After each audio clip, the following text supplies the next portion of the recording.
ब्रेकनंतर पुन्हा एकदा स्वागत। एक ब्रेकिंग न्यूज समोर येते। सार्वजनिक आरोग्याला धोका न पोहोचवता निश्चित केलेल्या जागीच पक्ष्यांना खाद्य घालण्यासाठी राज्य सरकार कटिबद्ध आहे, असा राज्य सरकारचा कोर्टामध्ये युक्तिवाद केलाय। तर मानवी आरोग्य आणि प्राण्यांचं रक्षण ही राज्य सरकारची भूमिका आहे। राज्य सरकारचा कोर्टामध्ये हा युक्तिवाद समोर आलाय।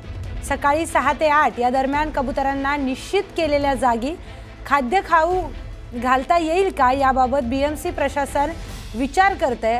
तर मुंबई महापालिकेच्या वकिलांचा देखील कोर्टामध्ये हा युक्तिवाद आहे। फक्त कबुतरांच्या खाण्याचा विचार करू नका असं हायकोर्टाने म्हटलंय।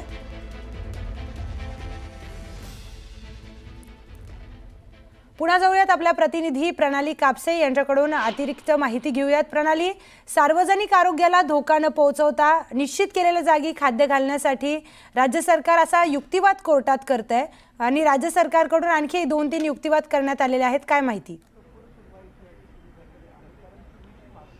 सगळ्यात महत्त्वाचं म्हणजे की गेल्या वेळच्या सुनावणी दरम्यान आपण बघितलेलं होतं की कबूतर हे सार्वजनिक आरोग्याला किती घातक आहे हे सांगण्याचा जास्तीत जास्त प्रयत्न हा बीएमसीच्या वकिलांचा होता किंवा कबूतरखाने बंद केले जावे या बाजूने जे युक्तिवाद करतात त्या वकिलांचा होता।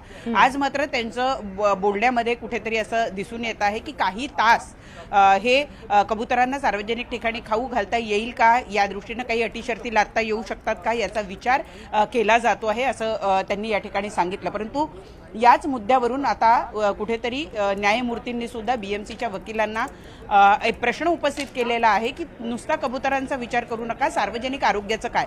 कारण गेल्या वेळेला या सगळ्या वकिलांनी कबूतर सार्वजनिक आरोग्याला कसं धोकादायक आहे, सार्वजनिक ठिकाणी हे कबूतरखाने आहे ज्याच्या बाजूला लाखो लोक ये जा करत असतात, लहान मुलं आणि वयोवृद्ध नागरिक हे या परिसरामध्ये असतात आणि त्यामुळं त्यांच्या आरोग्याला मोठा धोका निर्माण होतो आणि म्हणून मुंबई महानगरपालिकेनं कबूतरखाने बंद करण्याचा निर्णय घेतला असा युक्तिवाद केला होता।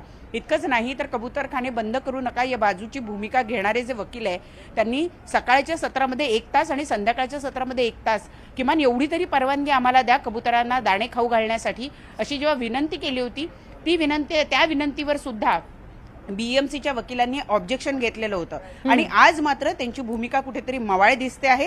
त्यामुळे कोर्टानं त्यांना एक प्रकारचं खडसावलंय असं म्हणायला हरकत नाही की केवळ कबुतरांचा विचार करू नका तर सार्वजनिक आरोग्य सुद्धा महत्त्वाचं आहे, त्या दृष्टीनं विचार करा असं सुद्धा कोर्टानं या ठिकाणी बीएमसीच्या वकिलांना म्हटल्याचं दिसतंय। त्यामुळे कुठेतरी मुंबई महानगरपालिका जे आंदोलन होत आहे, जो जैन समुदायाचा जो काही एक रेटा आहे त्या रेटाच्या समोर झुकत तर नाही आहे ना असा एक कुठेतरी संशय कोर्टाला येताना दिसतोय आणि म्हणूनच त्यांनी अशा पद्धतीचा प्रश्न हा वकिलांना विचारलेला दिसतोय। बीएमसीच्या वकिलांना कुठेतरी जो एक दबाव एक प्रकारचा बनवला जातो आहे त्या दबावाला बळी पडू नका, सार्वजनिक आरोग्य हे सर्वतोपरी आहे हे सांगण्याचा प्रयत्न हा न्यायाधीशांच्या वतीनं सुद्धा या ठिकाणी बीएमसीच्या वकिलांना हा प्रश्न उपस्थित करताना मांडल्याचं आपल्याला बघायला मिळतंय। निश्चितच प्रणाली, बीएमसीची भूमिका अचानक बदललेली दिसतेय। आधी ते कबूतरखाना नको, कबूतरखान्यावर बंदीच घातली पाहिजे अशी त्यांची भूमिका होती, आता अचानक त्यांची भूमिका का बदलली हा सुद्धा एक मोठा प्रश्न आहे।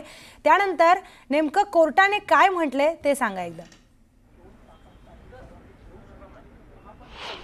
सगळ्यात महत्त्वाचं म्हणजे की आज सुनावणीला ज्यावेळेला सुरुवात झाली तेव्हा महाधिवक्ता राज्याचे महाधिवक्ता यांनी डॉक्टर बिरेंद्र यांनी युक्तिवादाला सुरुवात केली आणि त्यांचं पहिलंच वाक्य असं होतं की सार्वजनिक आरोग्य हे आमच्यासाठी सगळ्यात महत्त्वाचं आहे आणि त्या दृष्टीनं शासन विचार करतंय। त्यानंतर जेव्हा बीएमसीच्या वकिलांनी युक्तिवाद करायला सुरुवात केली तेव्हा त्यांनी असं सांगितलं की कबूतरांना जी मोजक्या वेळ आहे म्हणजे सकाळी 6 ते 8ची जी वेळ आहे या वेळेमध्ये काही अटी शर्ती लागू करून खाऊ घालता दिलं जाऊ शकतं का या संदर्भात मुंबई महानगरपालिका विचार करते।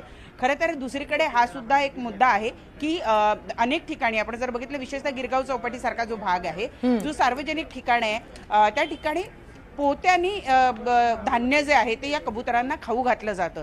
त्यामुळे 2 तासामध्ये किती धान्य खाऊ घातलं पाहिजे याच्या संदर्भामध्ये काही मर्यादा आखता येत आहेत का ते सुद्धा मुंबई महानगरपालिका बघणार आहे। आणखी महत्त्वाचं म्हणजे जी कमिटी उच्च न्यायालयानं स्थापन करा असं सांगितलेलं होतं या संदर्भात 3 तज्ज्ञ डॉक्टरांच्या एका समितीची माहिती जी आहे ती आज न्यायाधीशांपुढे सादर करण्यात आली। म्हणजे 3 डॉक्टर जे तज्ज्ञ डॉक्टर आहेत त्यांची नावं ही कोर्टापुढे देण्यात आलेली आहे. अजून त्यांची नावं कळू शकलेली नसली तरीही कोर्टानं गेल्या सुनावणीच्या वेळेला जे सांगितलं होतं त्याच्यावर अंमलबजावणी ही राज्य सरकारनं केलेली असं दिसतंय आणि त्यामुळेच राज्याच्या महाधिवक्त्यांनी 3 डॉक्टरांच्या समितीच्या संदर्भातली नावं ही न्यायाधीशांपुढे सादर केलेली आहे. आतापर्यंतचा युक्तिवाद इथपर्यंत आहे की स्वतः न्यायमूर्ती यांनी विचारलं की केवळ कबुतरांचा विचार करू नका, सार्वजनिक आरोग्याचं काय, असा सवाल त्यांनी उलट पक्षी हा मुंबई महानगरपालिकेच्या वकिलांना विचारलेला आपल्याला बघायला मिळतो.